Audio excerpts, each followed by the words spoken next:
সালামু আলাইকুম। আমি রাকিবুল হাসান, পড়াশোনা করছি শহীদ তাজউদ্দিন আহমেদ মেডিকেল কলেজ। তো আজকে আমাদের লাস্ট মিনিট বায়োলজি সিরিজের লেকচার 4। তো লেকচার 4 জিনতত্ত্ব ও বিবর্তনের 2 নাম্বার পার্ট। তো ইনশাআল্লাহ আমরা আজকে এই লেকচারে বিবর্তন থেকে অধ্যায় শেষ পর্যন্ত শেষ করব। তো আরেকটা বিষয় হচ্ছে, পাশাপাশি আমরা ওই গত লেকচারে যে আমরা পড়ছিলাম হিমোফিলিয়া বা কালার ব্লাইন্ডের একটা অবস্থা, একটা কোশ্চেন ছিল এরকম যে বাবা বা মায়ের যদি হিমোফিলিয়া বা হিমোফিলিয়ার বাহক মা থাকে অথবা বাবা হিমোফিলিয়া, তখন ওই অবস্থা থেকে সন্তানদের কি অবস্থা হবে ওইটা আমরা দেখছিলাম।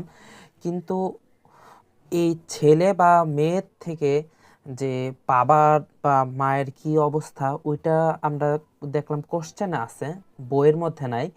তো ওইটা আমরা দেখায় দেওয়া হয় নাই, যদিও সহজ, তাও আমার কাছে মনে হলো যে এটা একটু দেখায় দেওয়া দরকার। সেই হিসেবে আমরা ইনশাল্লাহ এই ক্লাসের এই জিনতত্ত্ব বিবর্তনের অংশটা শেষ করার পর ইনশাল্লাহ একটু প্র্যাকটিস করব ওইটাও। ঠিক আছে? তো আর কথা না বাড়িয়ে সরাসরি এই পড়াশোনার চলে যাই। বিসমিল্লাহির রহমানির রহিম। প্রথম আজকেরই হচ্ছে বিবর্তন বা অভিব্যক্তি। আচ্ছা, এখান থেকে কয়েকজন বিজ্ঞানীর কি অবদান ওইটা একটু পড়তে হবে। যেমন এম্পেডোক্লিস, তার অবদানটা পড়তে হবে। যে তাকে বিবর্তনের জনক বলা হয়। বিবর্তনের জনক বলা হয়। আচ্ছা, ল্যামার্কের কয়েকটাই অবদান আছে। এর মধ্যে একটা পর্ব হচ্ছে তিনি বায়োলজি শব্দের প্রবর্তক। বায়োলজি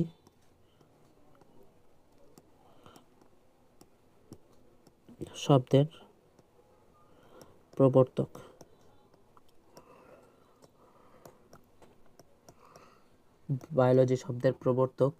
এরপর তার একটা মতবাদ আছে, ওই মতবাদটাকে বলা হয় অর্জিত বৈশিষ্ট্যের উত্তরাধিকার।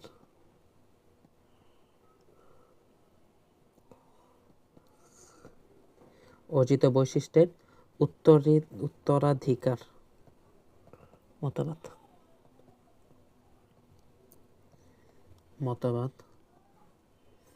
আর কি তিনি সর্বপ্রথম প্রাণী জগৎকে মেরুদণ্ডী ও অমেরুদণ্ডী দুইটা ভাগে ভাগ করেন। মেরুদণ্ডী ও অমেরুদণ্ডী, অর্থটা লিখে রাখলাম, ও অমেরুদণ্ডী,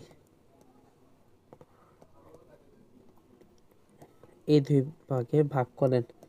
আচ্ছা, আরেকটা হচ্ছে তার একটা বই আছে, বইটার নাম হচ্ছে, এটা উপরে রাখতে হবে, ফিলোসফিক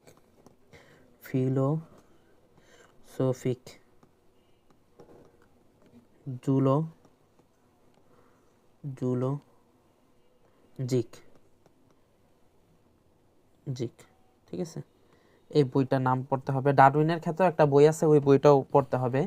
তো এটা হচ্ছে ল্যামার্কের অবস্থা ছিল। ঠিক আছে, এই যে ল্যামার্ক, এতটুকু ল্যামার্ক, এটা হচ্ছে এম্পেডোক্লিস। আচ্ছা, ডারউইনের পড়াশোনাটা পড়তে হবে। ডারউইনের একটা মতবাদ আছে, খুব কন্ট্রোভার্সিয়াল। তো তার মতবাদটার নাম হচ্ছে প্রাকৃতিক নির্বাচন মতবাদ।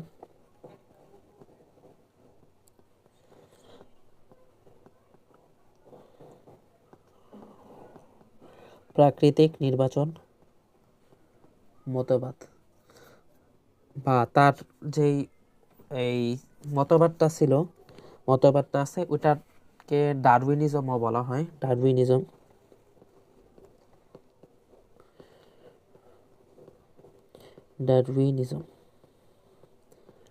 ঠিক আছে, ডারউইনিজম।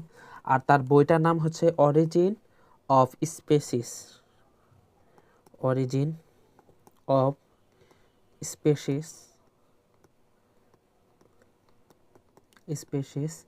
এরপর by means of natural selection, এই যে বাকিটুকু ডট ডট দিয়ে রাখলাম, এটা আমরা ইনশাল্লাহ বই থেকে পড়ে রাখবো। তো আর হ্যাকেলের একটা মতবাদ আছে, তার নিজস্ব একটা মতবাদ আছে। হ্যাকেলের মতবাদটা হচ্ছে পুনরাবৃত্তি মতবাদ। পুনরাবৃত্তি মতবাদ, পুনরাবৃত্তি মতবাদের প্রবক্তা তিনি। আচ্ছা, তো হ্যাকেলের ক্ষেত্রে পুনরাবৃত্তির এটা মনে করা যায় হ্যাকেল বলতে এমনি যে আমরা যে বলি যে হাঁকানো মনে করেন যে হকাররা যে হাঁকায় কোনো একটা জিনিস বারবার বলে, একটা ওয়ার্ড বারবার বলে, তো পুনরাবৃত্তিও কি বারবার না? তো সেই হিসেবে আমরা মনে রাখতে পারি হ্যাকেল হাঁকাচ্ছেন বা হাঁকানো মতবাদ বা পুনরাবৃত্তি মতবাদ তার এটার মতবাদের প্রবক্তা হ্যাকেল। ভাইজম্যানেরও একটা মতবাদ আছে, এটা হচ্ছে germ plasm. Germ plasm germ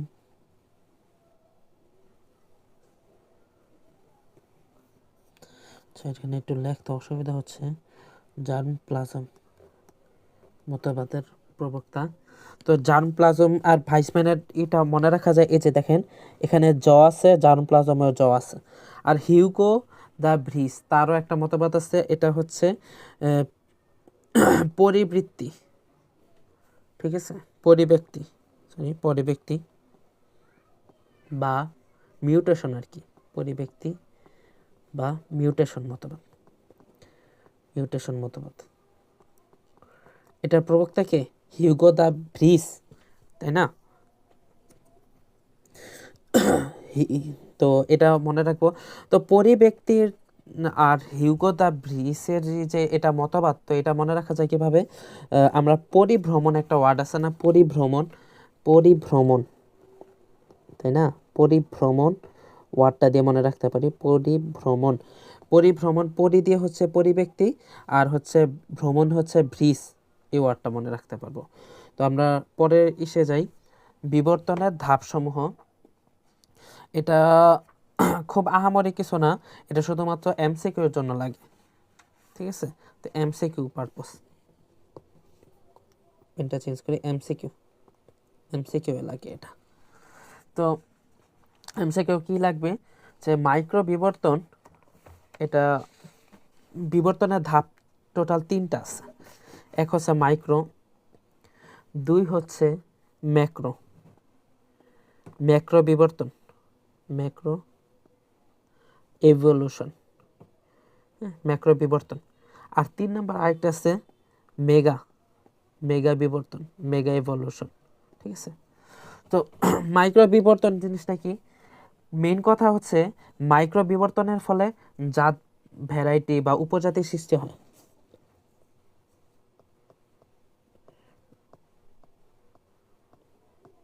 জাত ভ্যারাইটি বা উপজাতির সৃষ্টি, উপজাতির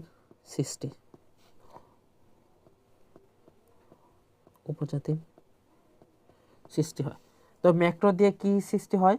ম্যাক্রো দিয়ে হচ্ছে একটু আপগ্রেড, এটা থেকে একটু আপগ্রেড, যত নিচে যাবে ততই আপগ্রেড হবে।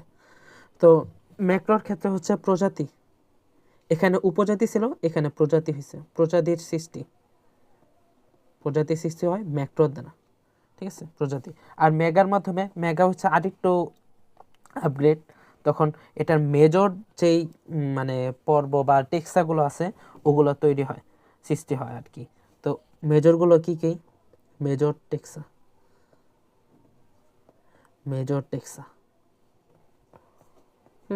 টেক্সাগুলো সৃষ্টি হয়। যেমন ধরি গোত্র, শ্রেণী, গোত্র বা শ্রেণী, বা আবার আরেকটা আছে না, বর্গ সৃষ্টি, হ্যাঁ, বর্গ সৃষ্টি হয়। তো এগুলো সৃষ্টি হয় হচ্ছে এই যে মেগার মাধ্যমে। তো তো এরপরে হচ্ছে বিবর্তনের ধরন। আবার তিন ধরনের আছে। এক, অভিসারী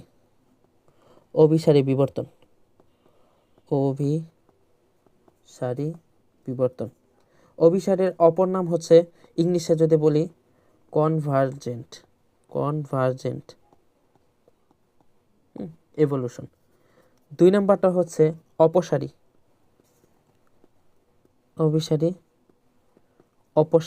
ঠিক আছে, ডাইভার্জেন্ট, ইংলিশে বললে ডাইভার্জেন্ট।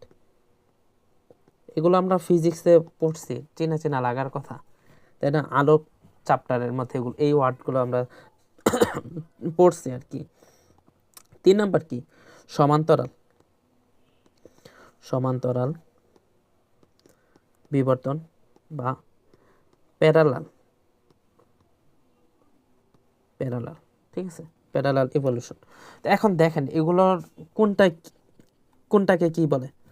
যদি দূর থেকে জীবগোষ্ঠী একই পরিবেশের মধ্যে আইসা বাস করে, অর্থাৎ ধরেন কথা কথা এই জায়গায় একটা জীব থাকতো, এই জায়গায় একটা জীব থাকতো, দুইটা আইসা একসাথে একই পরিবেশে থাকা শুরু করছে, তাহলে এটাকে বলা হচ্ছে অভিসারী। তার অপসারী কোনটা? অপসারী হচ্ছে অভিসারীর উল্টাটা, অর্থাৎ ছিল এখানে, ঠিক আছে, দুইজনে একসাথে ছিল, দুইজনে সে এখানে চলে গেল, সে এখানে চলে গেল, বুঝতে পারছি। নিকট সম্পর্কিত জীবগোষ্ঠী অন্য ভিন্ন ধরনের প্রাকৃতিক পরিবেশে কি অভিযোজন করে নতুন প্রজাতি সৃষ্টি হচ্ছে বা সেখানে মানায় নিচ্ছে, ঠিক আছে, এটাকে বলতেছে অপসারী। আর সমান্তরাল জিনিসটা তো বুঝতে পারতেছি, মানে সমান, দুইটাই ভিন্ন পরিবেশ এবং দুইটাই সমানভাবে চলে যাইতেছে, এই যে সমান্তরাল, ঠিক আছে। তো এটা মনে রাখবো। এটাও হচ্ছে আপনার ইস এমসিকিউ মেইনলি আর কি, এমসিকিউ মেইনলি, তবে সিকিউ ক খ বা এই টাইপের আসতে পারে, সেসব এটা মনে রাখলাম। ল্যামার্কিজম, কিছুক্ষণ আগে আমরা ল্যামার্কের যে একটা মতবাদ ওইটা আমরা করলাম। তো ল্যামার্কিজমের মতবাদটা আর ডারউইনের মতবাদটা একটু ব্যাখ্যাভাবে পড়তে হবে। ল্যামার্কিজমের মতবাদটার নাম হচ্ছে অর্জিত বৈশিষ্ট্যের উত্তরাধিকার, কলমটা চেঞ্জ করি, অর্জিত বৈশিষ্ট্যের উত্তরাধিকার।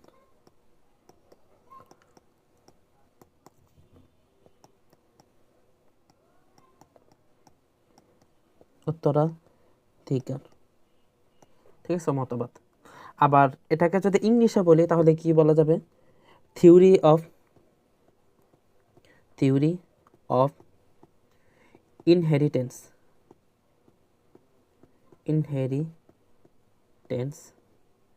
অফ অ্যাকোয়ার্ড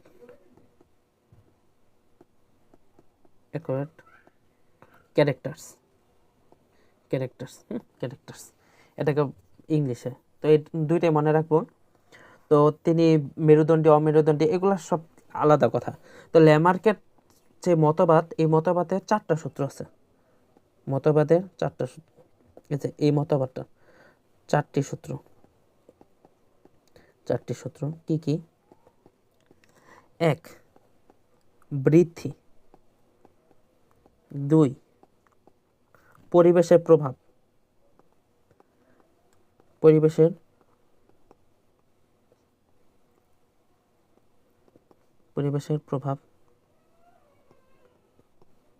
এবং ও জীবের সক্রিয়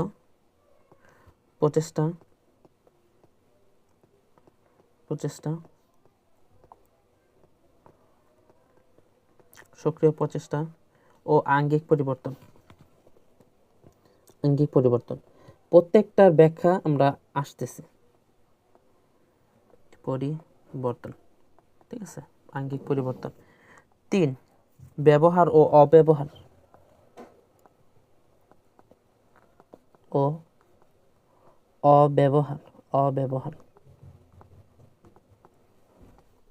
ঠিক আছে। আর 4 নাম্বার হচ্ছে অর্জিত বৈশিষ্ট্যের উত্তরাধিকার।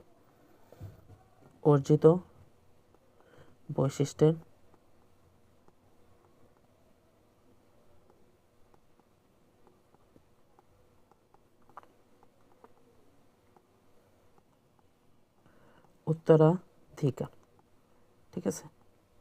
এগুলো হচ্ছে 4টা সূত্র। এখন এটার ব্যাখ্যাটা আমরা বুঝি। ল্যামার্ক বলতেছেন প্রত্যেকটা প্রাণী বৃদ্ধি হয় তার মধ্যকার যে এই কি বলা হয় অন্তঃজীবনী শক্তি,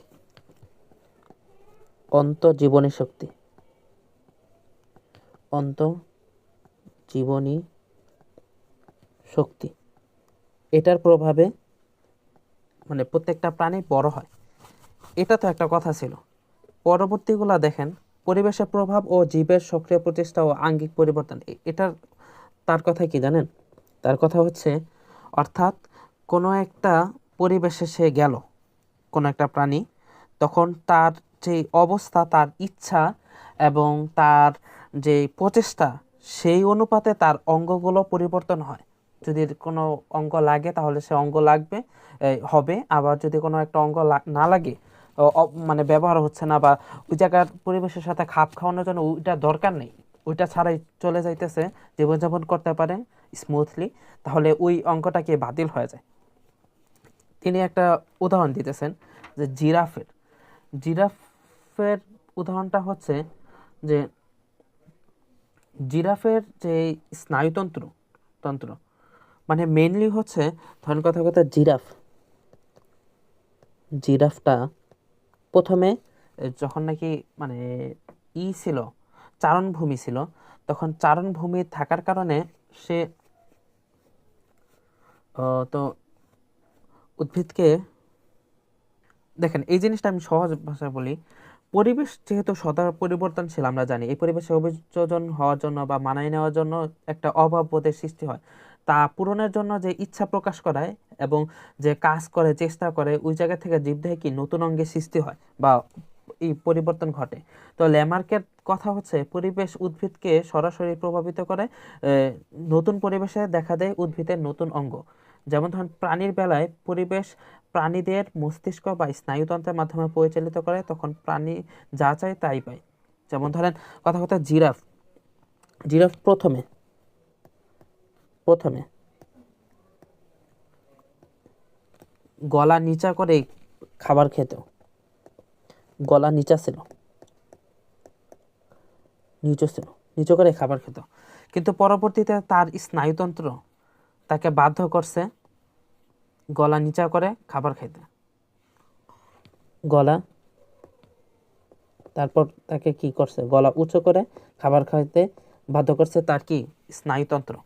ঠিক আছে, এটা তার কথা। আর ব্যবহার ও অব্যবহার তিনি বলতেছেন যে যদি দেখা যায়, মানে সোজা সাপটা যদি বলি, যে কোনো একটা অঙ্গ ধরেন কথা কথা ব্যবহার হয় না, তখন ব্যবহার না করতে করতে ওইটা বিলুপ্ত হয়ে যাবে। আবার যদি কোনো একটা অঙ্গ যদি ব্যবহার করতে করতে দেখা যাবে ওইটা অভিযোজন হচ্ছে। যেমন জিরাফের কথাটা বললেন, একটা উদাহরণ দিচ্ছেন যে জিরাফের গলা আগে ছিল, ছোটই ছিল, ঠিক আছে, ঘোড়ার মতো ছিল, ঠিক আছে।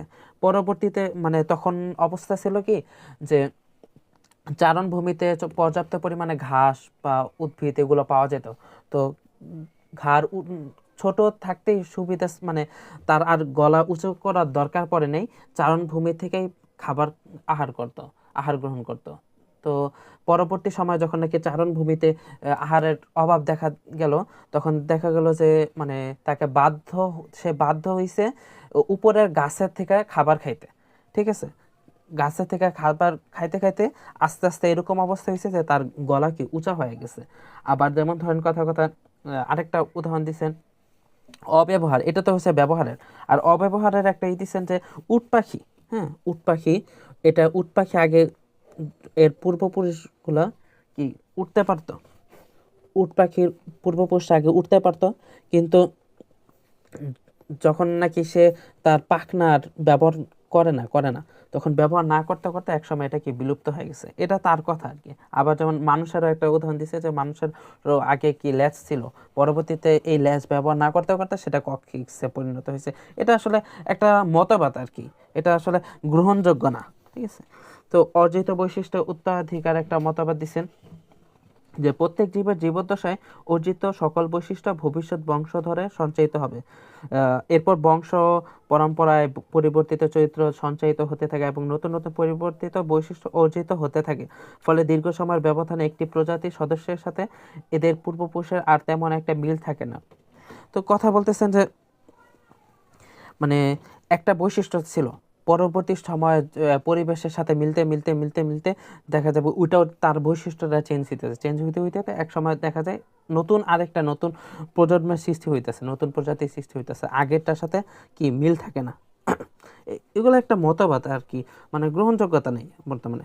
তো ডারউইনিজম ব্যাপারটা শুনেন, কলমাকে চেঞ্জ করে নেই। ডারউইনিজম ডারউইন বলতেছেন তার এটা তো আমরা পড়লামই যে ডারউইনিজম হচ্ছে প্রাকৃতিক নির্বাচন মতবাদ। হ্যাঁ, প্রাকৃতিক নির্বাচন মতবাদ। তার একটা বই আছে origin of species, origin of species বইয়ের নাম, species by means of natural selection, একটা বইয়ের নাম। ঠিক আছে। 2 নম্বর কথা হয়েছে তার ইয়ের নাম প্রাকৃতিক নির্বাচন মতবাদ, প্রাকৃতিক নির্বাচন মতবাদ, নির্বাচন মতবাদ। আচ্ছা, এরপর দেখেন তিনি কয়েকটা কথা বলছেন এই ঈশার মতো, ল্যামার্কের মতো। তিনি কি কি কথা বলছেন? তিনি বলছেন যে 6টা ঘটনা বলছেন, ঘটনা থেকে 3টা সিদ্ধান্ত নিয়েছেন। ঘটনা কি কি? ঘটনা ঘটনা কি কি? 1, বংশবৃদ্ধির উচ্চ হার, বংশ বৃদ্ধির উচ্চ হার, উচ্চ হার। আর 2 নম্বরটা হচ্ছে খাদ্য ও বাসস্থানের সীমাবদ্ধতা, খাদ্য খাদ্য বাসস্থানের বাসস্থান সীমাবদ্ধতা, সীমাবদ্ধতা, সীমাবদ্ধতা। তো এই 2টা জিনিস থেকে একটা সিদ্ধান্ত দিচ্ছেন। তিনি বলছেন যে জীবন সংগ্রাম, জীবন সংগ্রাম এটা হচ্ছে তার একটা মত সিদ্ধান্ত। আচ্ছা, এই জিনিসটা আগে আমরা বুঝি। বংশবৃদ্ধি উচ্চ হার বলতে কি বুঝাইতেছেন? একটা জায়গায় মানে একটা প্রজন্ম বারবার এটা কি মানে বংশ বৃদ্ধি হইতেছে, তখন কি দেখা যাবে কি সেটার মধ্যে খাদ্যেরও ঘাটতি দেখা যাইতেছে, আবার বাসস্থান বা থাকার জায়গাও একটা সীমাবদ্ধতার কারণে একটু থাকতে একটু অসুবিধা হচ্ছে। তখন কি হবে? তাদের কি জীবন সংগ্রাম, অর্থাৎ সংগ্রাম করে তাদের থাকতে হবে। ঠিক আছে। তো এই পরে 3 নম্বর কথাই, 3 নম্বর কথা হচ্ছে জীবন সংগ্রাম, জীবন সংগ্রাম এটা হচ্ছে তার 3 নম্বর ঘটনা, জীবন সংগ্রাম। 4 নম্বর কি? 4 নম্বর হচ্ছে পরিবৃত্তির অসীম ক্ষমতা, মিউটেশন, পরিবৃত্তির অসীম ক্ষমতা,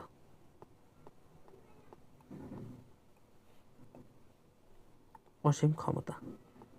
আচ্ছা, এই জিনিসটা থেকে তিনি যে সিদ্ধান্তটা নিছেন এটা হচ্ছে যোগ্যতমের জয়, যোগ্যতমের জয়। কি বুঝাইলেন? বুঝাইলেন যে দেখেন এই যে এত কিছু মানে খাদ্য, পরে বাসস্থানের সীমাবদ্ধতা ছিল, ঠিক আছে, এর মধ্যেও কি মানুষরা বা প্রজন্ম বা যে সেই একটা জীব, কোন একটা জীবকে জীবন সংগ্রাম করতে হবে। তো জীবন সংগ্রামে যে নাকি টিকে থাকবে, ঠিক আছে না, জীবন সংগ্রাম করতে হবে। এরপর আবার হচ্ছে তার এই সংগ্রামের মাঝখানে যাদের মিউটেশনগতভাবে বা পরিবৃত্তগতভাবে যারা নাকি মানে খুবই দ্রুত এবং খুব ভালোভাবে ইউজড হয়ে যেতে পারে একটা আশপাশের পরিবেশের সাথে, তার কি সে এই যথাসম্ভব সে সে হয়ে থাকবে, জয়ী হবে এবং সেই পরিবেশে থাকবে। তো 5 নাম্বার ঘটনা হচ্ছে যোগ্যতমের জয়, যোগ্যতমের জয়, জয়। আর 6 নম্বর হচ্ছে প্রাকৃতিক নির্বাচন, প্রাকৃতিক নির্বাচন, নির্বাচন, প্রাকৃতিক নির্বাচন, যোগ্যতমের জয় আর প্রাকৃতিক নির্বাচন। এখন দেখেন তিনি এই জায়গায় বলতেছেন যোগ্যতম জয় বলতে কি, অর্থাৎ এই এত কিছু সীমাবদ্ধতার মাঝখানেও যারা নাকি টিকে থাকবে তাদেরকেই কি প্রকৃতি নির্বাচন করে বাঁচায় রাখার। ঠিক আছে। অর্থাৎ যেমন ধরেন কথা কথা এই যে জীবন সংগ্রাম, 3 নম্বর জীবন সংগ্রাম, এটার মধ্যে আবার 3টা ভাগ আছে। ঠিক আছে, 3টা ভাগ আছে। কি কি? এক হচ্ছে অন্তঃপ্রজাতিক, অন্তঃপ্রজাতিক, অন্তঃপ্রজাতিক, ঠিক আছে। তো এই নিচে একটা পেজ এটার জন্য খালি রাখছিলাম, এটার জন্য আলাদা একটা পেজই রাখি। জীবন সংগ্রাম, 3 নম্বর যে জীবন সংগ্রামটা আছে, জীবন সংগ্রাম জিনিসটা আরেকটু এক্সপ্লেন করি। জীবন সংগ্রাম এখান থেকে 3টা ভাগ হইতে পারে। এক হচ্ছে অন্তঃপ্রজাতিক,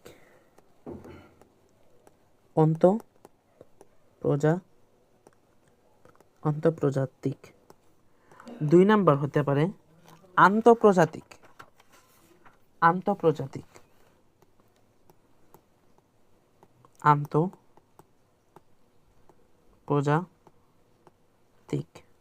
আর 3 নাম্বার হইতে পারে পরিবেশগত সংগ্রাম,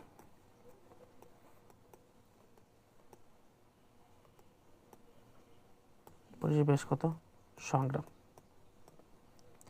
এখন দেখেন ব্যাপারগুলো কি হইতেছে।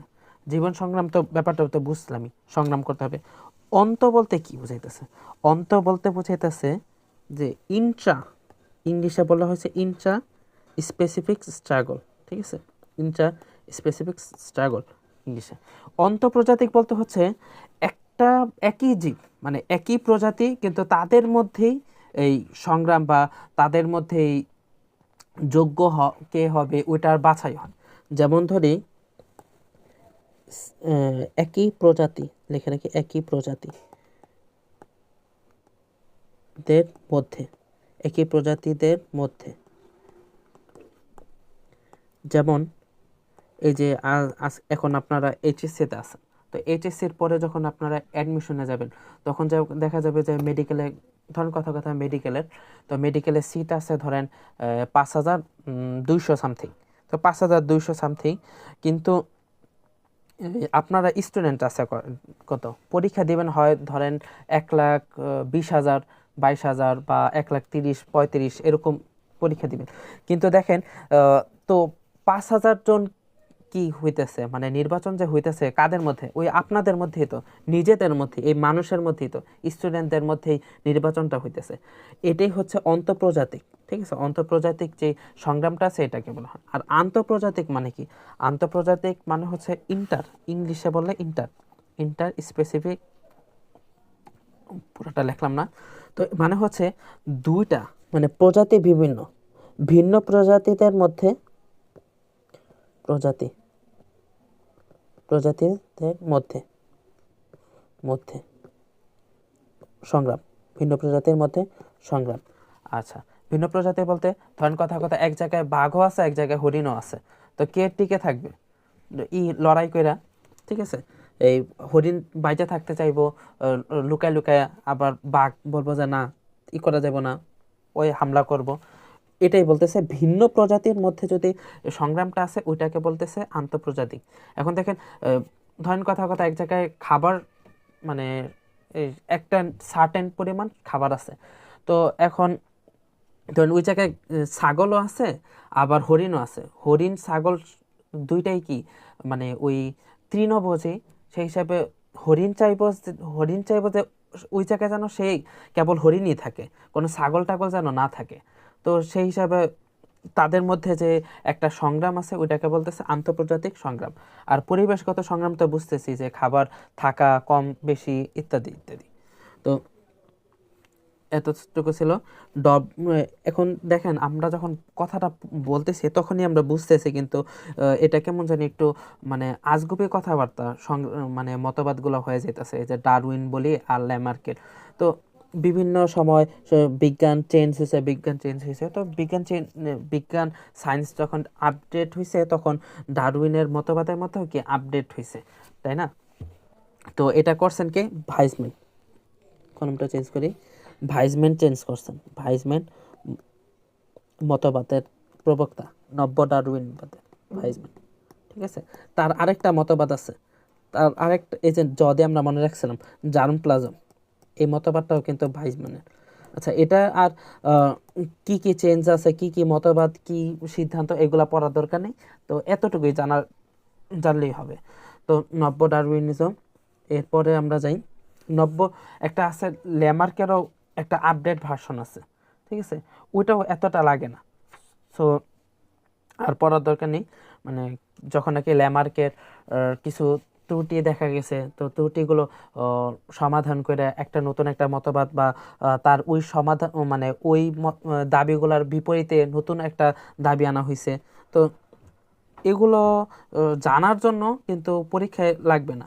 তো পরবর্তীতে এসে যাই, এই কি ল্যামার্ক ও ডারউইনের মতবাদের মধ্যে পার্থক্য, এই জিনিসটা লাগবে। এটা হচ্ছে একটা হচ্ছে অর্জিত বৈশিষ্ট্যের অর্জিত বৈশিষ্ট্যের বৈশিষ্ট্যের উত্তরাধিকার মতবাদ। এটা সংক্ষেপে লিখলাম। আরেকটা হচ্ছে প্রাকৃতিক নির্বাচন, এই যে প্রাকৃতিক নির্বাচন মতবাদ। ঠিক আছে, নির্বাচন মতবাদ প্রবর্তন কাল কখন? একটা হচ্ছে 1809, এটা হচ্ছে 1809, আরেকটা হচ্ছে 1859। ঠিক আছে, গ্রন্থ কি? গ্রন্থটা এই যে ফিলোসফিক জুলজিক, আর আরেকটা হচ্ছে অরিজিন অফ স্পেসিস, অরিজিন। এটা ফুল করলাম না। মূল প্রতিপাদ্য কি জিনিসগুলা, মেইন কথাগুলো কি কি? ল্যামার্কের মধ্যে অন্তর্নিহিত প্রাণ শক্তি বা জীবনী শক্তির একটা কথা আছে, তাই না? পরিবেশের প্রত্যক্ষ প্রভাব, পরে হচ্ছে ব্যবহার অব্যবহার, এই জিনিসগুলা লিখে ফেলবো আমরা। আবার ওইদিকে ডারউইনবাদের ক্ষেত্রে কি বংশবৃদ্ধির উচ্চ হার, পরে হচ্ছে এই যে প্রাকৃতিক নির্বাচন, নতুন প্রজাতির সৃষ্টি কখন হইতেছে, এটা। আর বৈশিষ্ট্য সৃষ্টির কারণ, প্রচেষ্টা, ল্যামার্কের ক্ষেত্রে হচ্ছে প্রচেষ্টা ব্যবহার ও অব্যবহার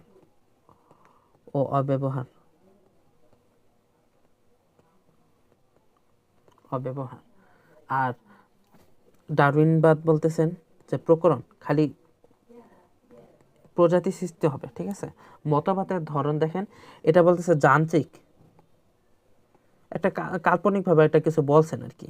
মতবাদের ধরন যান্ত্রিক। আর ডারউইন হচ্ছেন সায়েন্টিফিক মানুষ।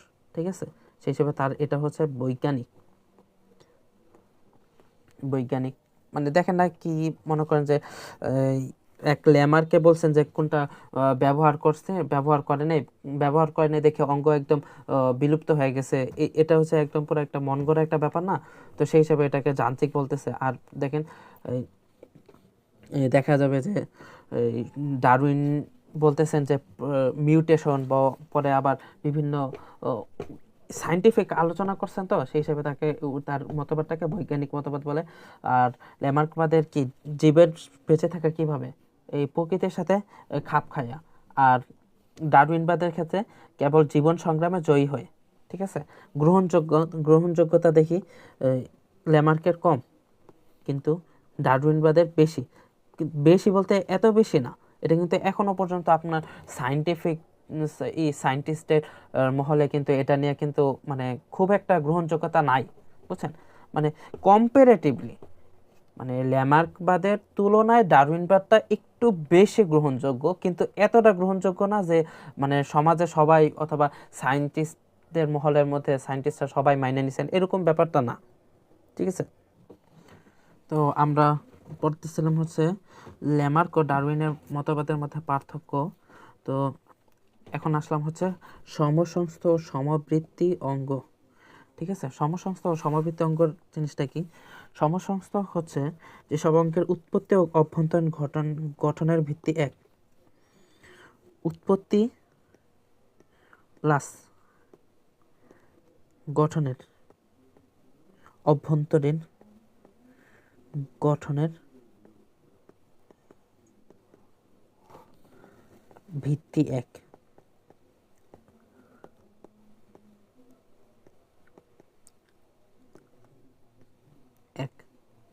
বাস সেম।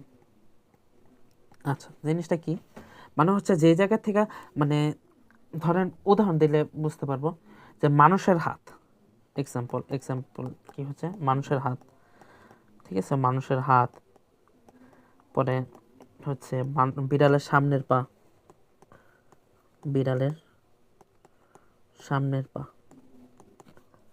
ঠিক আছে, সামনের পা।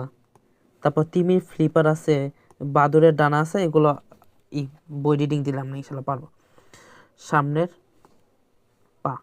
এখন দেখেন জিনিসটা কি বলতেছে, উৎপত্তি ও অভ্যন্তরীণ গঠনের ভিত্তি সেম। দেখেন মানুষের হাত আর বিড়ালের সামনের পা, দেখা গেল যে দুইটারই অভ্যন্তরীণ মানে উৎপত্তিটা সেম, এবং যে অভ্যন্তরীণ গঠনের ভিত্তি যেমন হচ্ছে মানুষের হাতে কি থাকে, হিউমেরাস থাকে, রেডিয়াস আলনা থাকে, হিউমেরাস, হ্যাঁ, যে হিউমেরাস, হিউমেরাস হাতে কি থাকে, হিউমেরাস থাকে, হিউমেরাস, পরে রেডিয়াস থাকে, আলনা থাকে।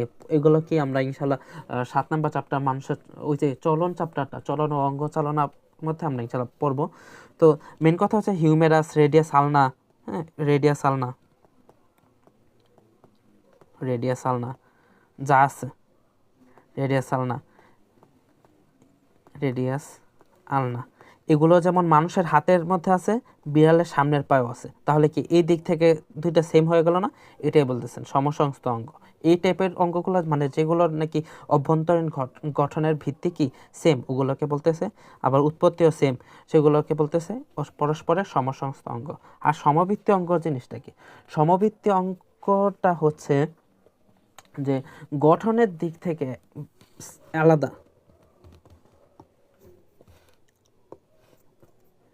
গঠনগত আলাদা, গঠনগত আলাদা, কিন্তু কাজ একই, কিন্তু কাজ একই, কাজ একই। জিনিসটা বুঝি, আগে উদাহরণ দিই, এক্সাম্পলটা দিই। এক্সাম্পল হচ্ছে এই পাখির ডানা ও প্রজাপতির ডানা।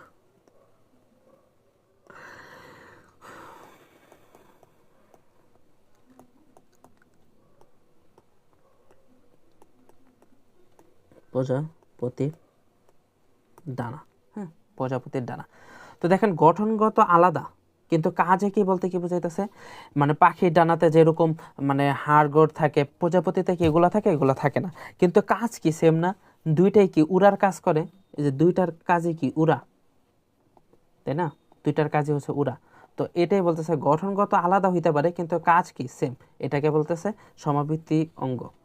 নিষ্ক্রিয় অঙ্গ বলতে কি বুঝাইতেছে? নিষ্ক্রিয় অঙ্গ বলতে বোঝাইতেছে মানে যেসব অঙ্গ, যেসব অঙ্গ এক সময়, যেসব অঙ্গ আগে আগে কর্মক্ষম ছিল, কর্মক্ষম ছিল, ছিল কিন্তু পরবর্তীতে আইসা, কিন্তু পরবর্তীতে গুরুত্বহীন হয়ে গেছে, গুরুত্বহীন, ঠিক আছে, গুরুত্বহীন হয়ে গেছে, হয়ে গেছে, সেগুলোকে নিষ্ক্রিয় অঙ্গ বলে। যেমন উদাহরণ দেই, উদাহরণ হচ্ছে যেমন ধরেন লোম, ঠিক আছে, লোম, উপপল্লব। উপপল্লব মানে হচ্ছে কি, ওই যে চোখের, দেখেন আমাদের যদি এই চোখ থেকে নাকের মাঝখানে, নাকের দিকে আসতে থাকি, তাহলে দেখবেন চোখের যে শেষ সীমাটা আছে না, শেষ সীমা, ধরেন কথা কথা, এই যে, হ্যাঁ, এই যে এটা চোখ, এটা চোখ। তো দেখেন নাকের দিকে এই যে এই দিকটা আছে না, এই যে এই দিকটা, আবার এই দিকটা, এটা হচ্ছে এটাকে বলতেছে উপপল্লব বা নিকটেটিন মেমব্রেন। উপপল্লব, এটা হচ্ছে উপপল্লব, উপপল্লব। তো এটা পরে হচ্ছে কানের পেশি আসতে পারে, কানের অস্থি না কিন্তু কানের পেশি, ঠিক আছে, কানের পেশি, কানের পেশি, অস্থি না, কানের অস্থি না, অস্থি নয়, ঠিক আছে, অস্থি নয়। তারপর হচ্ছে এই যে অস্থি নয় জিনিসটা আমি ই করে রাখি, অস্থি না। তারপর হচ্ছে আর কি কি হতে পারে, পুচ্ছাস্থি বা ককিক্স, পুচ্ছাস্থি। পরে হচ্ছে অ্যাপেন্ডিক্স, অ্যাপেন্ডিক্স, ঠিক আছে, এগুলো কি পরে লোম টোম আমরা যে পড়লাম, লোম, ঠিক আছে, লোম, আক্কেল, দাঁত, এগুলো মানে আগে কর্মক্ষম ছিল, এখন দরকার পড়ে না। তো এখন দেখেন এটা হচ্ছে তাদের বিজ্ঞানীদের কথা, কিন্তু আসলে কি ব্যাপারটা এরকম? মোটেও না। দেখেন অ্যাপেন্ডিক্স কি কোনোই কাজ নেই? অ্যাপেন্ডিক্সে আপনি দেখবেন যে এই অ্যাপেন্ডিক্সে অনেক গুরুত্বপূর্ণ থাকে, মানে ব্যাকটেরিয়া বা মানে কাজ করে আমাদের শরীরের জন্য গুরুত্বপূর্ণ এরকম অনেক ব্যাকটেরিয়া দেখবেন যে অ্যাপেন্ডিক্সে থাকে, ঠিক আছে? তো বা এনজাইম বা এই জাতীয় কিছু থাকে। আবার পুচ্ছাস্থি এগুলো মানে পরে লোমকূপ, ধরেন লোম হচ্ছে বাইরে যে ধুলাবালি ওগুলো শরীরে আসতে বাধা দেয়, তাই না? মানে কোনো জিনিসটাই কিন্তু গুরুত্বহীন না, এটা বিজ্ঞানীদের ভাষায়। তো আসলে কিন্তু গুরুত্বহীন না, বুঝছেন? এটা ধর্মীয় দৃষ্টিকোণ থেকে বললাম আর কি। তো সংযোগকারী যোগসূত্র জিনিসটা কি? কোনো মাঝে চেঞ্জ করে দিই। সংযোগকারী যোগসূত্র মানে কি? অর্থাৎ এই ধরেন কাছাকাছি দুইটা কাছাকাছি দুটি কাছাকাছি কাছাকাছি শ্রেণীবদ্ধগত গোষ্ঠী, দুটি কাছাকাছি গোষ্ঠী, কাছাকাছি গোষ্ঠীর মধ্যকার যে সেতুবন্ধক সেতুবন্ধক সেতুবন্ধক সেতুবন্ধক জীবাশ্মকে বলতেছি এই সংযোগকারী যোগসূত্র। অর্থাৎ যেমন ধরেন কথা এটা আমরা ইতে পড়বো, এই যে ধরেন আগে জীবন্ত জীবাশ্ম জিনিসটা পড়ি। জীবন্ত জীবাশ্ম মানে কি? জীবন্ত জীবাশ্ম বলতে বোঝাইতেছে যে প্রাণী অনেক আগে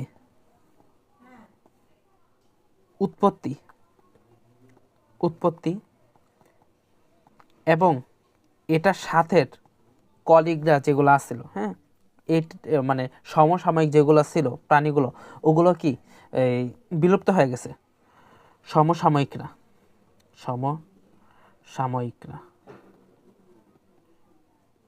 বিলুপ্ত, কিন্তু এরা বাইচা আছে, এরা বেঁচে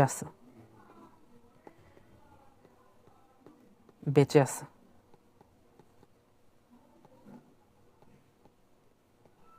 এদেরকে বলা হয় জীবন্ত জীবাশ্ম। যেমন ধরেন উদাহরণ দেখবেন পেরিপেটাস,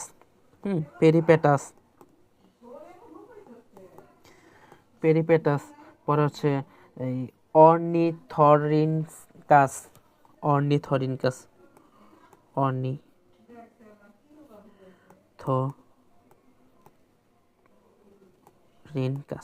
হ্যাঁ, এটা আমরা ইনশাল্লাহ ইসের জন্য পড়বো। আর কি বলে এটাকে, এমসিকিউ সিকিউ দুইটার জন্য গুরুত্বপূর্ণ। তো কোন দুইটার মধ্যকার সেতুবন্ধক এটাও পড়বো। যে পেরিপেটাস হচ্ছে অ্যানেলিডা, আর মানে এটার আগে হচ্ছে অ্যানেলিডা, ঠিক আছে, অ্যানেলিডা, আর পরে হচ্ছে আর্থ্রোপোডা। তো এটার মাঝখানে হচ্ছে এটা পড়ছে, ঠিক আছে। তো এটার মাঝখানে মানে এই দুইটারই কি বৈশিষ্ট্য এটার মধ্যে পাওয়া যায়, এই জন্য বলতেছে যে এটা সংযোগকারী বা জীবন্ত জীবাশ্ম আর কি। আবার অর্নিথরিনকাসের ক্ষেত্রে দেখা যাবে হচ্ছে এটা সরীসৃপ, আগে সরীসৃপ, পরে হচ্ছে স্তন্যপায়ী।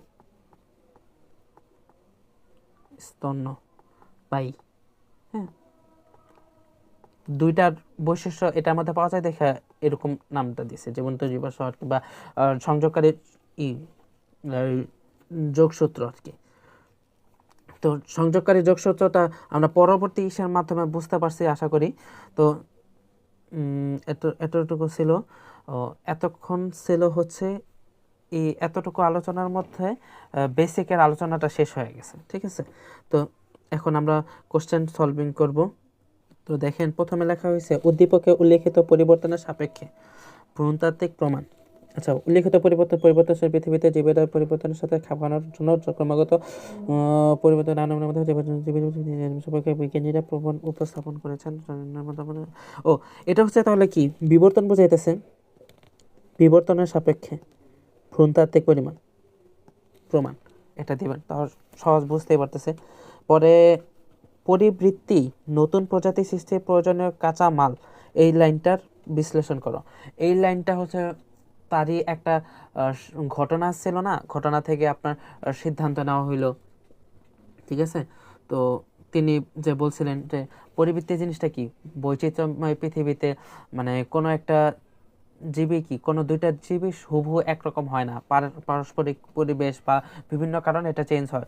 এই লাইনটা আমরা ইনশাল্লাহ মেন বই যখন আমরা পড়বো, আর পিছনে তো আলোচনা হয়েছে, সেই আলোকে আমরা ইনশাল্লাহ উত্তরটা দিতে পারবো। বিচিত্রে প্রাণীটিকে জীবন্ত জীবাশ্ম বলা হয়, জীবন্ত জীবাশ্ম বলা হয়। তো এই যে বি কি হয়, প্লাটিপ্লাস, প্লাটিপাস, ঠিক আছে, প্লাটিপাস।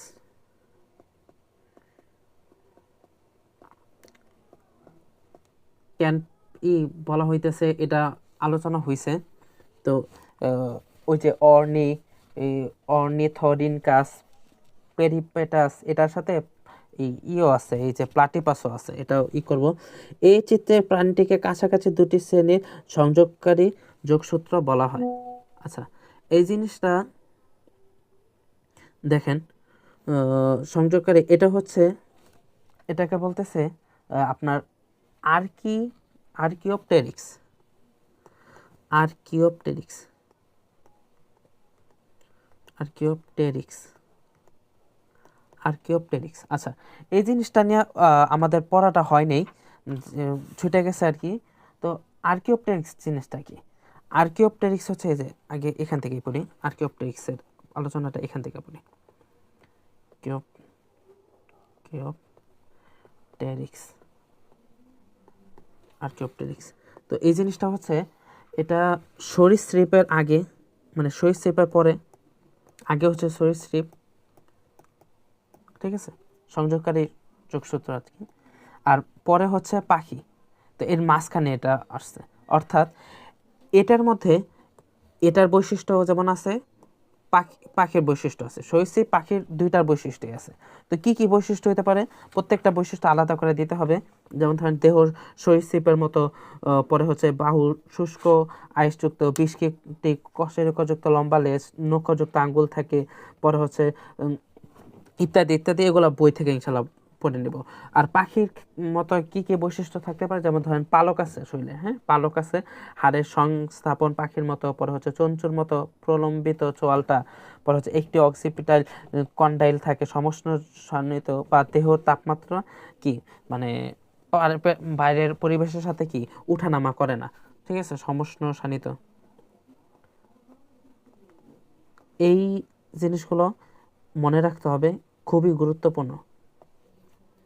এটা এটা পুরোপুরি মুখস্থ বিদ্যা করতে হবে, ঠিক আছে, পুরোপুরি মুখস্থ বিদ্যা করতে হবে, আসবে খুব। এই যে দেখেন আইসা পড়ছে। আর উদ্দীপকটি গতিপথের সপক্ষে দুটি প্রমাণ বিশ্লেষণ কর। উদ্দীপকটি গতিপথের সাপেক্ষে, আচ্ছা, উদ্দীপকটি গতিপথের সাপেক্ষে দুটি প্রমাণ বিশ্লেষণ করো। তো সরীসৃপ আগে, পরে পাখি। তো এই মাত্র পড়লাম আর্কিওপটেরিক্স, ঠিক আছে, আর্কিওপটেরিক্স, আর্কিওপটেরিক্স। তো এটার আগের বৈশিষ্ট্যগুলোও দিব, পরের বৈশিষ্ট্য মানে সরীসৃপের বৈশিষ্ট্য কি কি আছে, পাখির বৈশিষ্ট্য কি আছে, এগুলো ই আমরা লিখে ফেলবো, তাহলে ইনশাল্লাহ হয়ে যাবে। আর কি কি, এরপর হচ্ছে উদ্দীপকে লিমার দেখা জীবন্ত প্রাণীটির বিশেষ দৈহিক গঠন বিবর্তনিক আলোকে ব্যাখ্যা করো। তো তিন জীবন্ত জীবন্ত কি প্রাণী দেখছেন, মূল ফটোকে জিরাফ ও ডাইনোসর, এর ছবি দেখে জীবন্ত জিরাফ, ঠিক আছে, জিরাফের দৈহিক গঠন বিবর্তনিক আলোকে ব্যাখ্যা করে। ওই যে ল্যামার্ক বলছেন আগে ছোট ছিল, পরবর্তীতে যখন নাকি খাবারের শর্ট পড়লো, পরে উপরের গাছ থেকে খাবার খাইতে হইলো, তখন তার কি গলা বড় হয়ে গেছে, এটাই আর কি, এটা লিখবেন। এরপরে পরে হচ্ছে উদ্দীপকে প্রথমোক্ত প্রাণীটির উক্ত বিশেষ গঠন যে বিশেষ বিবর্তন মতবাদের সাহায্যে ব্যাখ্যা করা যায় তার প্রস্তাবনা সমূহ লেখ। বাউন্ডারি এখানে বেড়া থেকে জিরাফের খাঁচার সামনে এসে প্রাণীটির গলার লম্বা দেখে কিছুক্ষণ পর করলো। তো এটা তো বুঝতেই পারতেছি ল্যামার্কিজম, ল্যামার্কিজম, ল্যামার্কিজম, ঠিক আছে, ল্যামার্কিজম। আর এই জায়গায় দেখেন উদ্দীপকে উল্লিখিত মতবাদটির মৌলিক সিদ্ধান্তগুলো সংক্ষেপে লিখো। উল্লিখিত মতবাদ: ভ্রমণকারী একজন বিশেষ তার অভিব্যক্তি অবসর ব্যাখ্যা করেন। যুগান্তকারী মতবাদ, তথাপি এটি সর্বজন গৃহীত নয়, সর্বজন গৃহীত নয়। তার কথা কথা বিগল জাহাজে, এই যে বিগল জাহাজ হচ্ছে কি, এটা হচ্ছে ডারউইন, ডারউইন ভ্রমণ করছিলেন। তো ওই ভ্রমণ করে করে এই মতবাদটা দিছিলেন, সেই হিসাবে আমরা বুঝতে পারছি ডারউইনের সিদ্ধান্তগুলো। হ্যাঁ, আর শেষ বিবৃতিটি বিশ্লেষণ করো। শেষ বিবৃতি কি বলছেন, যে যুগান্তকারী মতবাদ, তথাপি এটি সর্বজন গৃহীত নয়। কারণ তো আমরা বুঝতেই পারতেছি যে এই জিনিসগুলো আসলে কি সাংঘর্ষিক, তাই না? মেইন কথার সাথে সাংঘর্ষিক। যেমন ধরেন যোগ্যতমের ঊর্ধ্বতনের কথা বলা হয়েছে, কিভাবে উপযুক্ত প্রকরণের উদ্ভব হয় সেই কথা বলা হয়নি। সব নির্বাচন প্রাকৃতিক নির্বাচন নয়, ঠিক আছে না? এগুলো ইনশাল্লাহ আমরা লিখে ফেলবো, এটা আসলে গাইড থেকেই পড়তে হবে। তো তো এখানে লেকচার শেষ দিয়ে দিতেছে, কিন্তু শেষ দিব না আমরা, ঠিক আছে? আমরা কিছুক্ষণ আগে মানে লাস্ট লেকচারের যে একটা কোশ্চেন প্যাটার্ন ছিল, যে হিমোফিলিয়া কোনগুলো, আর হিমোফিলিয়া বা কালার ব্লাইন্ডের ক্ষেত্রে কি, যে ছেলে বা মানে জেনারেশন থেকে, পরবর্তী জেনারেশন থেকে যে প্যারেন্টাল জেনারেশনের যে একটা ছিল, মানে কিভাবে বুঝবো, ওইটা আলোচনা করা হয়নি। ইনশাল্লাহ এখন আলোচনা করা হবে, আলোচনা করা হবে। তো এটা আগে আমরা একটু সংক্ষেপ করে নিই।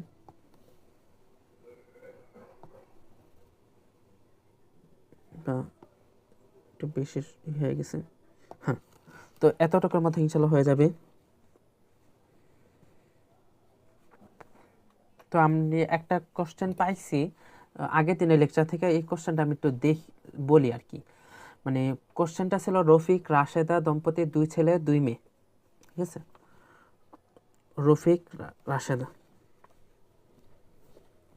কোশ্চেন, ঠিক আছে? কোশ্চেন এটা কি, রফিক রাশেদা,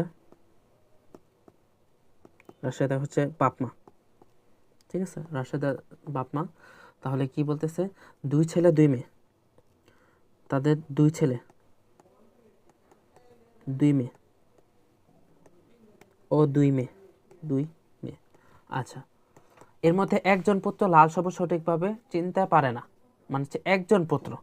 2 ছেলের মধ্যে একজন ছেলে, একজন ছেলে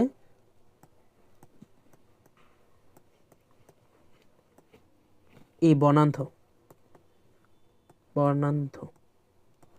তাহলে এখন বলতেছে এই দম্পতির জিনোটাইপ, এখন বাপ মা কিরকম, দম্পতির জিনোটাইপ। আচ্ছা, এটা একটু ভাগ করে রাখি, দম্পতির জিনোটাইপ, ঠিক আছে? এখন দেখেন এই প্রশ্নটার মধ্যে অ্যান্সার, ঠিক আছে, অ্যান্সার। তো দম্পতির জিনোটাইপের মধ্যে দেখেন আপনার, তার মধ্যে কিন্তু এখানে মেয়ে কিরকম হবে এটা নিয়ে কোনো কথা নাই, ঠিক আছে? মেয়ে কথা নেই। তো সেই হিসেবে কয়েকটা সুরত হইতে পারে, টোটাল 3টা সুরত। 1 নম্বর সুরত হইতে পারে, ধরেন বর্ণান্ধ পুরুষ স্বাভাবিক মহিলা, বর্ণান্ধ পুরুষ স্বাভাবিক মহিলা, এটা একটা কেস, কেস 1, কেস 1, ঠিক আছে? তো আমরা ক্রস করি, ক্রস করলাম, x C x, x C x, ঠিক আছে, ও এক্স ওয়াই, এক্স ওয়াই। এখন দেখেন এই জায়গায় কিন্তু ছেলেরা সব সুস্থ, মানে এই কেস বাদ, এই কেস বাদ, ঠিক আছে? এই কেস বাদ। 2 নম্বর কেস, কেস 2, কেস 2 কি হইতে পারে, যে বাপ অসুস্থ বা স্বাভাবিক, বাবা এই ক্ষেত্রে স্বাভাবিক, আর মা হচ্ছে বাহক, কিন্তু বাহক কিন্তু সুস্থ, এটা হইতে পারে। তো সেই হিসাবে আমরা ক্রস দিই, ক্রস দিলাম, x x C, x x, x C y, x y. তো এখন দেখেন এই ক্ষেত্রে কিন্তু দেখেন দুইটা ছেলে না, একজন ছেলে বর্ণান্ধ হয়েছে আরেকজন বর্ণান্ধ হয়নি, সেই হিসাবে আমরা কিন্তু বুঝাই ফেলতেছে যে কেস টুর কথা বলতেছে, তাই না? কেস টু হবে। তাহলে দেখি এখন কেস থ্রিতে কি বলতেছে। দেখেন কেস টুতে একজন ছেলে বর্ণান্ধ হয়েছে, একজন ছেলে বর্ণান্ধ আরেকজন সুস্থ, এই যে আরেকজন সুস্থ, সেই হিসাবে পাওয়া গেল। এরপর দেখি কেস থ্রি কি আসতে পারে। কেস থ্রি আসতে পারে হচ্ছে, ধরেন বাপেও বর্ণান্ধ মায়ও বর্ণান্ধ, মায়ও বর্ণান্ধ, বুঝাই যেতেছে এটা হবে না। তারপরে দেখি আমরা কি করি, এই যে এটা হবে এক্স সি ওয়াই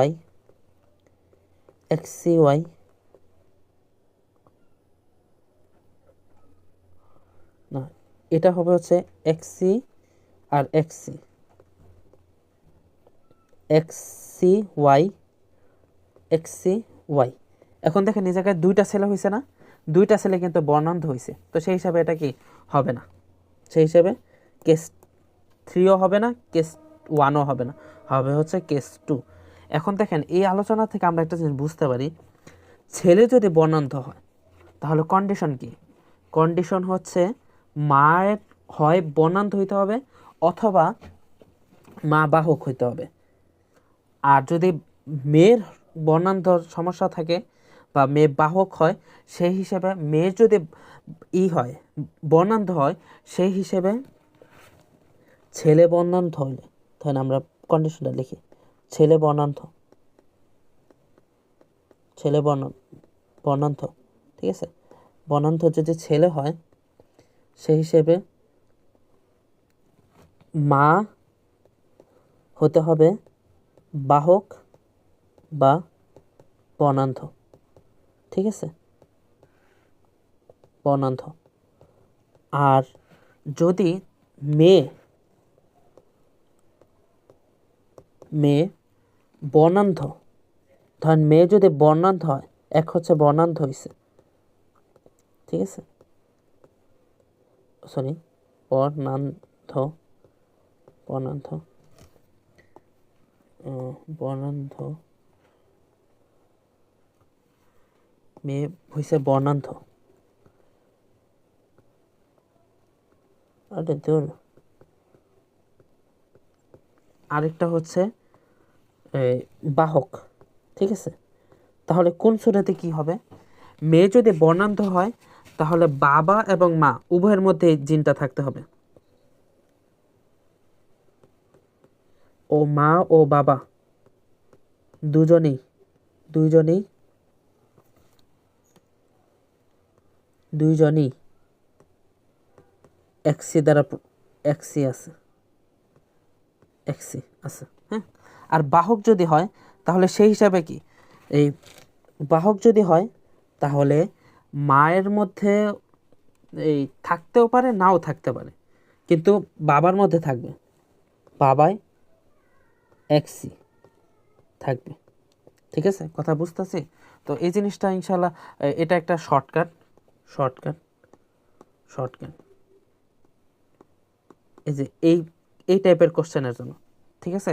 আর প্র্যাকটিস করবো বেশি বেশি। তো আজকের এই যে শেষ হলো, আজকের ভিডিও এতটুকুই থাকুক। পরবর্তী লেকচারের আহ্বান জানিয়ে আজকের লেকচার এখানে শেষ করতেছে। আসসালামু আলাইকুম রহমতুল্লাহ।